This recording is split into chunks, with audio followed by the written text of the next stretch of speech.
नाज़रीन ग्रामी, तमाम बड़ी कंपनियां कई सालों से हमारे इस्तेमाल और सहूलत के लिए बहुत सी अशिया बनाती आ रही हैं, जिन्हें हम रोजाना इस्तेमाल करते हैं। लेकिन क्या आपको मालूम है या कभी आपने सोचा है कि ये कंपनियां ऐसी चीजें बनाती कैसे हैं?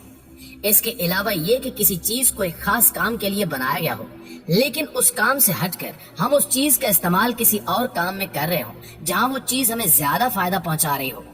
अगर ऐसे सवालात आपके जहन में आते भी हैं तो हम आपको बता दें कि ऐसा कई मर्तबा हो भी चुका है और इसे हम आम जुबान में जुगाड़ कहते हैं। आज की इस वीडियो में हम आपको ऐसी कुछ दिलचस्प चीजों के बारे में बताएंगे जिनका इस्तेमाल हकीकी इस्तेमाल से हट कर किया जा रहा है। लिहाजा इस कीमती वीडियो को आखिर तक जरूर देखिएगा और अगर वीडियो अच्छी लगे तो इसे लाइक करते हुए अपने दीगर दोस्तों के साथ शेयर करके हमारी हौसला अफजाई जरूर कीजिएगा। तो आइए चलकर मौजू का बाकायदा आगाज करते हैं। नाज़रीन ग्रामी, जब हम कोल्ड ड्रिंक्स की बात करते हैं तो सबसे पहले हमारे जहन में कोका कोला की बोतल का ख्याल आता है। लेकिन क्या आप लोगों को पता है कि कोका कोला को आज से कई साल पहले एक डॉक्टर जॉन पेम्बरटन ने 1886 में इन्वेंट किया था। डॉक्टर जॉन ने इसे दरअसल एक मॉर्फिन नामी दर्द कुछ दवा के मुतबादिल के तौर पर बनाया था। मॉर्फिन का इस्तेमाल उस वक्त दर्द को कम करने के लिए किया जाता था, लेकिन कोका कोला के मार्केट में आने के बाद लोगों ने मॉर्फिन का इस्तेमाल बहुत ज्यादा कम कर दिया।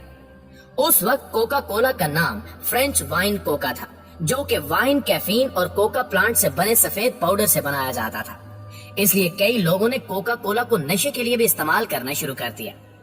इसलिए कुछ सालों बाद जब हुकूमत ने नशे के खिलाफ सख्त इकदाम उठाए तो जॉन ने इसके नाम से वाइन लफ्ज हटा दिया और बस कोका कोला रख दिया और इसे मार्केट में सोडा ड्रिंक के तौर पर मुतारिफ करवा दिया। लेकिन इसको बनाने के लिए कोका प्लांट का पाउडर अभी भी इस्तेमाल किया जाता है।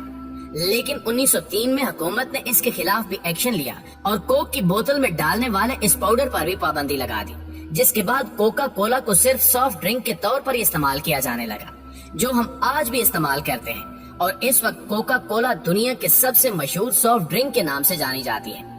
इसके बारे में शायद ही किसी ने ये गुमान किया होगा कि दुनिया के मशहूर सॉफ्ट ड्रिंक के बनाने के पीछे ये वजह रही होगी। मुअज़्ज़िज़ दोस्तों, 1850 के दौर में तेल की फैक्ट्रियों में काम करने वाले मजदूरों को भारी मशीनों के साथ काम करने में काफी मुश्किल का सामना करना पड़ता था, क्योंकि मशीन्स लगातार काम करती थी, जिसकी वजह से इनमें एक बहुत ही अजीब किस्म का वैक्स मटेरियल बन जाता था, जिसे इन मजदूरों ने रोड वैक्स का नाम दे दिया। इस वैक्स की वजह से मशीन्स ठीक से काम नहीं कर पाती थी, इसलिए बार बार इन मशीन्स को साफ करके उस वैक्स को बाहर निकालना पड़ता था। ताहम कुछ मजदूरों ने हादसाती तौर पर इस वैक्स को अपने कटे और जले हुए जख्मों पर लगाना शुरू कर दिया। हैरान कुन तौर पर इस अमल से उनके ये जख्म तेजी से भरने लगे। इस बात की इत्तला जब एक केमिकल रिसर्चर रॉबर्ट चीज रबरो को मिली तो उसने इस वैक्स पर अपनी रिसर्च शुरू कर दी, जिसके नतीजे में उसने पेट्रोलियम जेली के नाम की एक वैक्स तैयार की जो किसी भी जख्म को बहुत आसानी के साथ भर देती थी।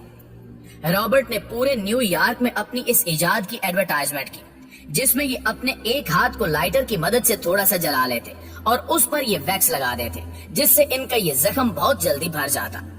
इनकी अजीब मार्केटिंग ट्रिक चल पड़ी और कई फार्मास्यूटिकल कंपनीज ने इसे खरीदना शुरू कर दिया और बादअज़ां इस प्रोडक्ट को एक बहुत बड़ी कंपनी की शक्ल में दुनिया के सामने मुतारिफ करवाया गया, जिसे आज हम वैसलीन के नाम से जानते हैं। इस वैसलीन को आज भी खुश्क जिल्द और जख्मों के लिए इस्तेमाल किया जाता है। यहाँ तक कि रॉबर्ट को अपनी बनाई इस वैसलीन पर इतना भरोसा हो गया था कि वो कहने लगा कि इसकी ये वैसलीन किसी भी बीमारी को ठीक कर सकती है। इसलिए जब रॉबर्ट को एक बार प्लूसी नामी बीमारी हुई तो इन्होंने अपने पूरे जिस्म पर वैसलीन लगा ली। यही नहीं बल्कि इन्होंने वैसलीन का एक चम्मच खुद खा भी लिया। ऐसा करने से इन्हें कोई नुकसान तो नहीं हुआ और न ही इनकी बीमारी ठीक हुई, लेकिन इनका ये भरम जरूर टूट गया कि इनकी बनाई हुई वैसलीन हर बीमारी का इलाज है। इसके बावजूद वैसलीन आज भी दुनिया की कामयाब फार्मास्यूटिकल कंपनीज में से एक है। सिली कॉटन। नाज़रीन ग्रामी, जब दूसरी जंग अजीम के दौरान जख्मी होने वाले फौजियों को मेडिकल कैंप में ले जाया जाता था तो उनकी मरहम पट्टी के लिए बहुत सी पट्टियां और कार्टन इस्तेमाल होती थी। लेकिन जब इन चीजों की कमी होने लगी तो कैम्बरली क्लार्क नामी कंपनी ने इस मसले का हल दरियाफ्त कर लिया। उन्होंने एक नए तरीके का मटेरियल बनाया जो लकड़ी के बूरे और प्लांट फाइबर से बना हुआ था, जिसका नाम उन्होंने सेली कॉटन रखा। ये मटेरियल बहुत ज्यादा हल्का और हाइजेनिक होने के साथ साथ कई खसूसियात का मालिक भी था। इसकी सबसे बड़ी खासियत ये थी कि ये खून को बहुत जल्द अपने अंदर जज्ब कर लेता था। اس کے بعد اسی مٹیریل سے فوجیوں کے زخموں پر لگانے کے لیے پٹیاں بھی بنائی جانے لگی، جو کہ بہت زیادہ فائدہ مند ثابت ہوئی۔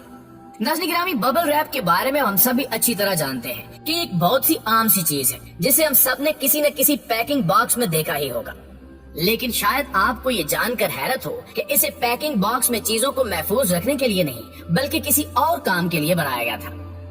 1957 میں 2 انوینٹرز نے انہیں گھر کی دیواروں کو ڈیزائن کرنے کے لیے بنایا تھا، لیکن ان کا یہ آئیڈیا کچھ زیادہ مقبول نہیں ہوا، اس لیے انہوں نے اسے گرین ہاؤسز اور کھڑکیوں پر انسولیشن کے طور پر لگانا شروع کر دیا، جس سے یہ ببل ریپر باہر سے آنے والی گرمی کو روک سکے، لیکن یہاں بھی یہ کچھ زیادہ فائدہ مند ثابت نہیں ہو سکا۔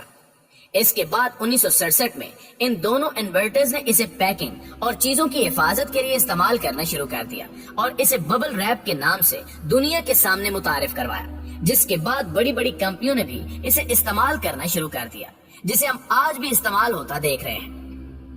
Auto tune. پیارے ساتھیوں، آج کئی جگہ سنگنگ اور میوزک میں آٹو ٹیون کا استعمال کیا جاتا ہے، کیونکہ اس سے گانے والے کی آواز بہت زیادہ اچھی اور دلکش بن جاتی ہے، لیکن آٹو ٹیون کو بھی کسی اور کام کے لیے ہی بنایا گیا تھا۔ در حقیقت اینڈی نامی ایک انجینئر نے اسے سمندر میں تیل کی تلاش کے لیے ایجاد کیا تھا، تاکہ ساؤنڈ فریکوینسی کے ذریعے سمندر میں چھپے تیل کے ذخیروں کا پتہ لگایا جا سکے۔ اس کے بعد اینڈی نے آٹو ٹیون میں کچھ تبدیلیاں کی اور 1997 میں اسے عام لوگوں کے استعمال کے لیے مارکیٹ میں متعارف کروا دیا گیا۔ یہ سنگرز کے لیے کافی مددگار ثابت ہوا۔ اس کی مدد سے 1998 میں امریکہ کے ایک مشہور سنگر شیرنگ نے بلو نامی گانا گایا، جسے لوگوں نے بہت زیادہ پسند کیا۔ اس کے بعد سے ہی کئی اور موسیقاروں نے اسے استعمال کرنا شروع کر دیا۔ یہ لوگ اسے اپنی آواز کو انہینس یعنی بڑھا کر بہتر بنانے کے لیے استعمال کرتے ہیں۔ اس آٹو ٹیون کے بارے میں شاید ہی کسی نے خیال کیا ہوگا کہ تیل کی تلاش کرنے والے اس آلے کو اس طرح بھی استعمال کیا جا سکتا ہے۔ جی تو پیارے ساتھیوں، آپ کو ان تمام چیزوں میں سب سے زیادہ دلچسپ کون سی چیز لگی جس کے بارے میں آپ پہلے بالکل بھی نہیں جانتے تھے؟ کمنٹ باکس میں ہمیں ضرور بتائیے گا، اور ویڈیو اچھی لگے تو اسے لائک کر کے ہماری حوصلہ افزائی ضرور کیجیے گا۔ انشاءاللہ آپ سے ملاقات ہوتی ہے اگلی ویڈیو میں، تب تک اپنا خیال رکھیے۔ اللہ نگہبان۔